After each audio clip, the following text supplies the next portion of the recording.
24 enpresak sinatuko dute hitzarmena Errota Fundazioarekin.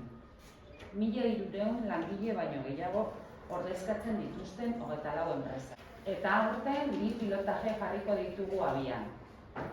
Bata, turismo sektorearekin erlazionatuta, eta bestea, lanbide heziketako ikasleek enpresatan egiten dituzten praktikekin lotutakoa. Zorionak Errota Fundazioari, kapaz izan dalako, hemen batzeko, udalak, enpresak, era guztietakoa lanera, ez dauka zentzu handirik, Euskaldundu ostean hainbeste gaztera eta gaztek, gero aukerarik ez izatea eremu sozioekonomikoan edo lehenengo esperientzia hori.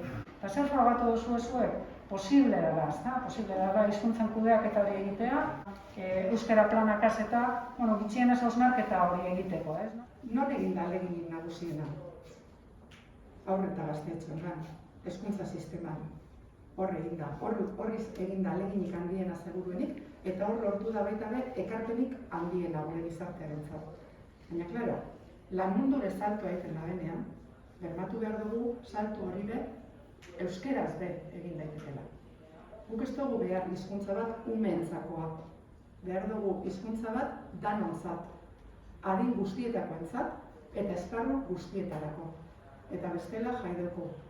Orduan, lan mundua euskalduntzea, lanbide heziketa euskalduntzea, unibertsitatea euskalduntzea, haur hezkuntza, lehen hezkuntza ziklo guztiek, katea jarraian joan behar da.